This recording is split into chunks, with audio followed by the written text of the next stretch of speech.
They're beneath us. Right now, at this very moment, silent corridors twist through the earth under our feet. A secret so ancient that even the craggiest mountains have forgotten its name. The locals call them Erdställe, small, hidden tunnels carved in times long past, labyrinths of raw stone that stalk the depths below Europe's old villages. Ex sacra. You might never suspect that spidery passageways lie in wait a few paces beneath your shoes, but once you sense them, you can never shake the feeling that layers of history pulse underfoot. And in these tunnels, an inexplicable enigma sleeps. For centuries, occasional whispers have surfaced, farmers stumbling upon unexpected holes in their fields, children dropping a toy into the ground only to realize there's a hollow space below. You might think we're dealing with a curiosity, just another archaeological oddity. The paradox that ignited decades of debate. Most Erdställe contain nothing. No treasure, no remains, no standard markers of human life. They are cramped, designed in ways that sometimes border on the nonsensical. Tunnels that loop back onto themselves. Passages so narrow, you must crawl. Why would anyone go to the trouble of digging through solid earth, risking collapse, to build something so utterly disorienting? The mainstream theories don't quite add up, leaving us with a gap in logic begging to be filled.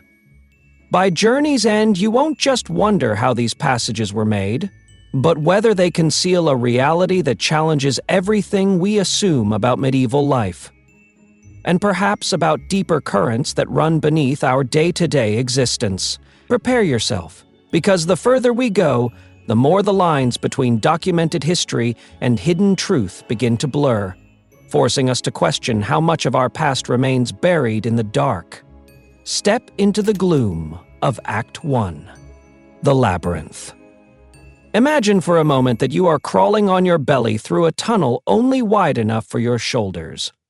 Your heartbeat echoes off the damp walls, and every breath stirs centuries of dust. A flickering torch reveals cryptic spirals carved into the walls, symbols that hint at hidden knowledge, or perhaps warnings left by those who once crept through these claustrophobic corridors. As you push forward, you discover low chambers just big enough to crouch in, their purpose entirely unknown.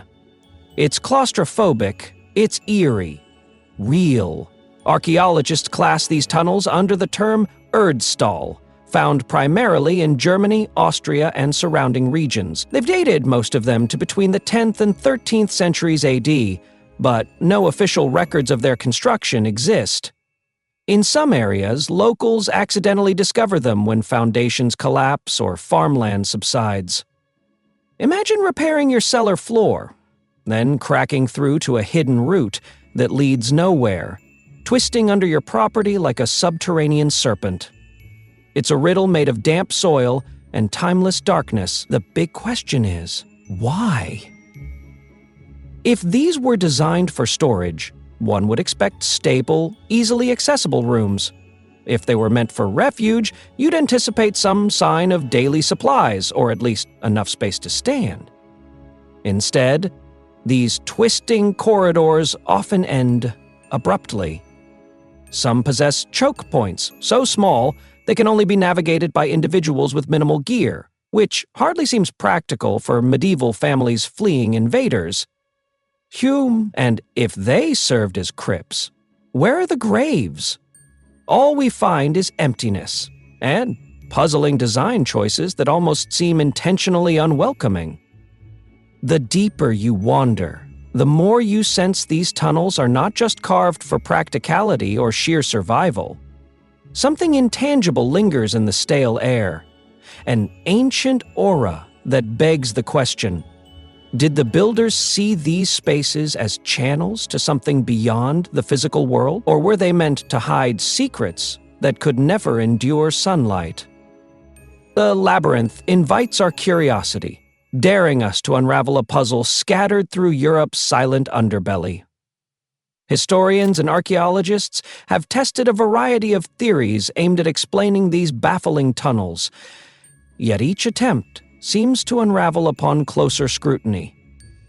The first assumption many jump to is that Erdställe once functioned as hiding places during times of conflict. Picture a medieval village, ominous hoofbeats echoing across moonlit fields and terrified families seeking shelter underground.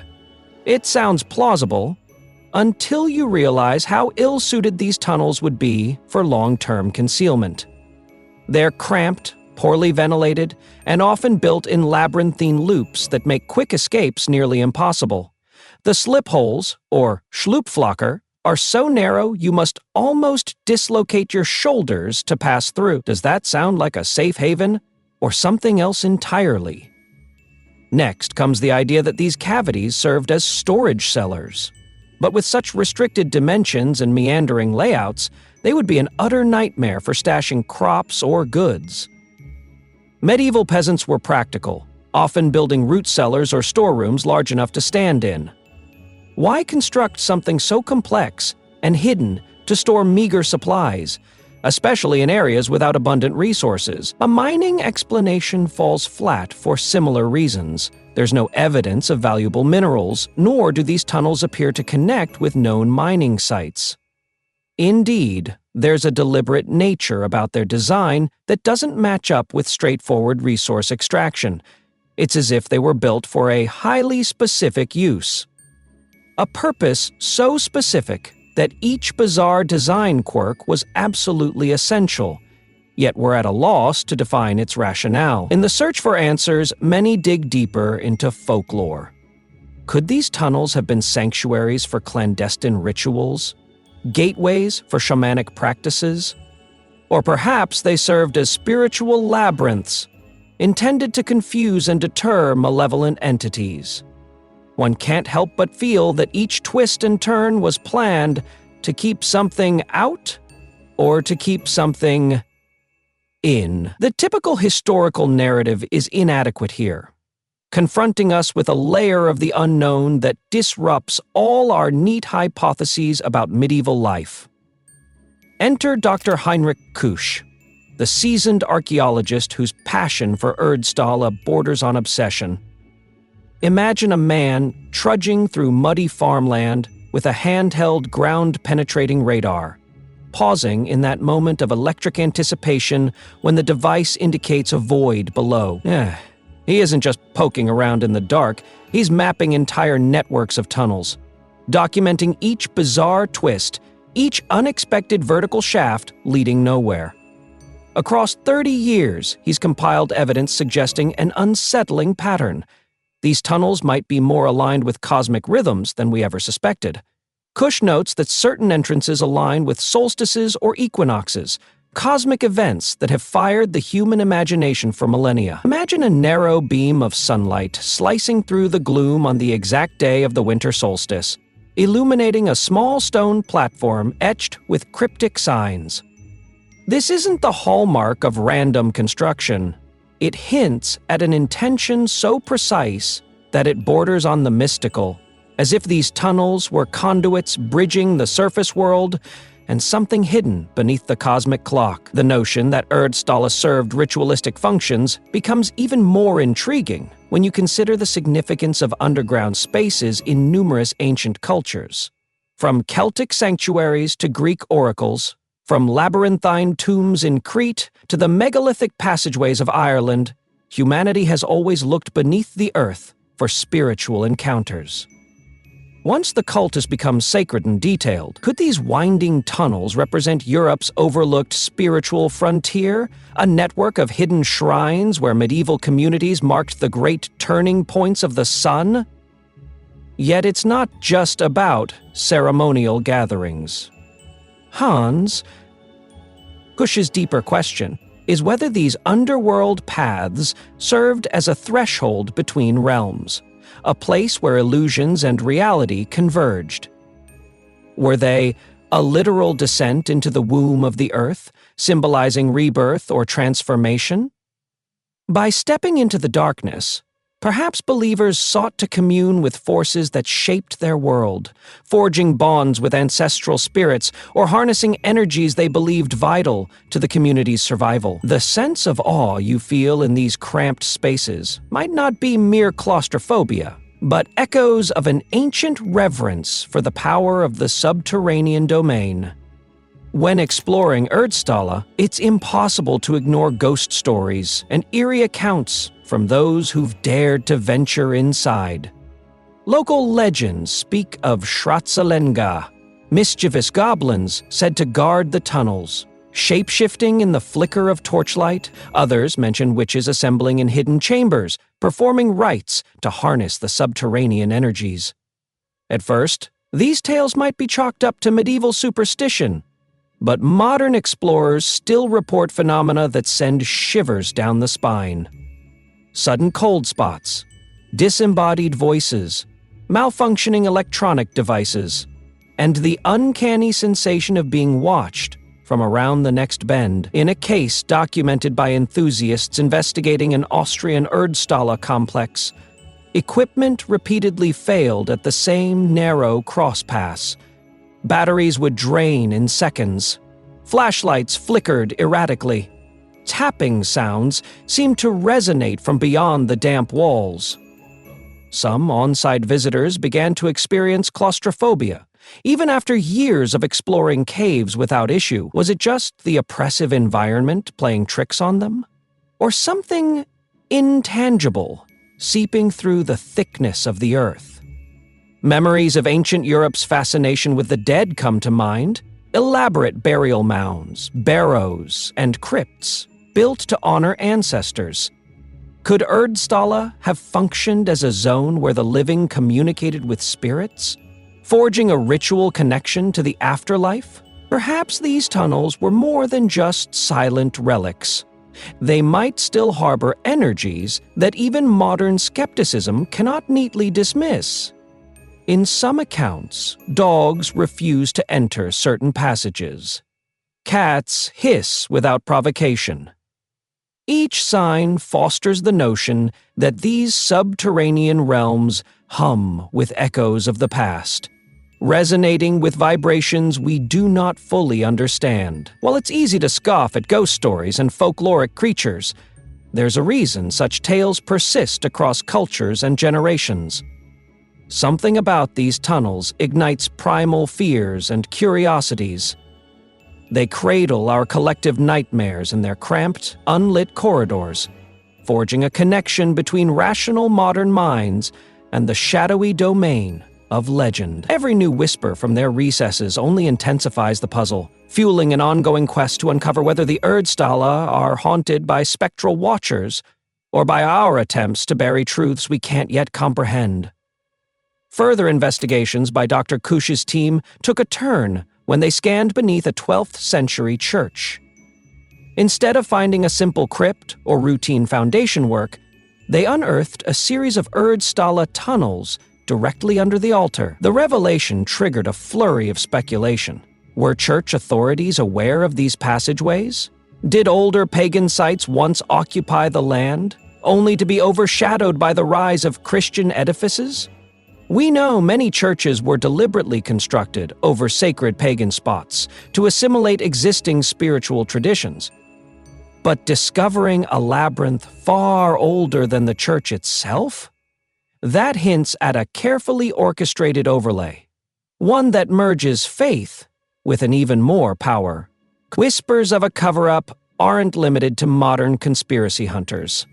Certain historical documents allude to negotiations between local nobility and monastic orders to keep certain subterranean matters veiled. Although these accounts can be difficult to verify, they further stoke the flames of curiosity.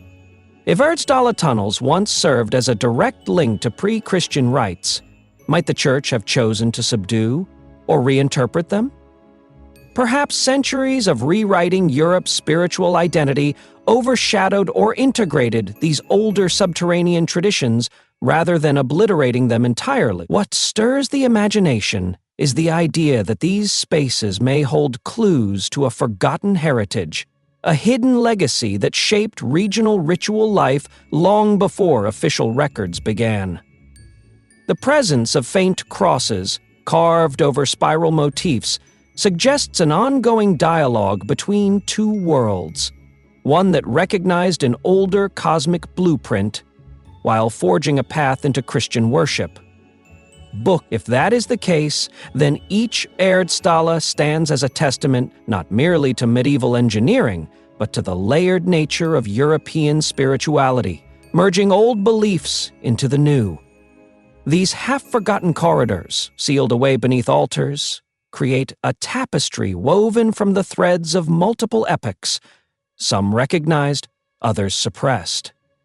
It's as though the labyrinth underfoot keeps histories that conventional narratives have lost or chosen to ignore. And that leaves us on the threshold of a revelation, hinting that there's far more to uncover if we dare press on. Today, thousands of Erdställe remain undiscovered, sealed off by centuries of sediment and construction. They stretch beneath farmland, under city streets, and possibly beyond, weaving a hidden map across the heart of Europe. Yet, official recognition of their significance remains, at best. Few tourism boards highlight these tunnels, and many local governments seem reluctant to call attention to labyrinths that raise endless questions about heritage, property rights, and historical reinterpretation. Is this merely bureaucracy at work, or might there be uncomfortable truths best left buried? As the evidence accumulates, stories of precise cosmic alignments, hidden altars beneath churches, anecdotal hauntings, and symbolic fusions of pagan and Christian iconography, we are forced to ask, what else is lurking beneath Europe's veneer of recorded history? Each new tunnel discovered is a call to reevaluate the complexity of our ancestral timeline. We have overlooked chapters of Europe's cultural evolution, overshadowed by more conventional narratives. Or maybe unlocking these mysteries would jeopardize established institutions, inviting controversies that some would rather avoid. Ultimately, the Erdställe Enigma dares us to question how much of the human story remains hidden beneath our feet. Are these tunnels vestiges of a covert spiritual network? Protective shelters against intangible threats? Or gateways to realities we understand? Even with modern science, we stand at the edge of a riddle that teases us with more layers every time we peel one away. And that's precisely why this mystery continues to beckon, thrilling us with the possibility of revelations that lie just out of reach. So, ask yourself, if a centuries-old secret was buried behind your house, would you dig? If your church was built on a labyrinth older than its doctrines, would you step into the dark to find out what it hides? Let your curiosity push you beyond comfortable boundaries. Share your theories, challenge your perceptions, and dare to uncover what might shake the foundations of history itself. Like, subscribe, and truly explore more, because the sunlit world and the underworld may be far more entwined than we ever dared to believe.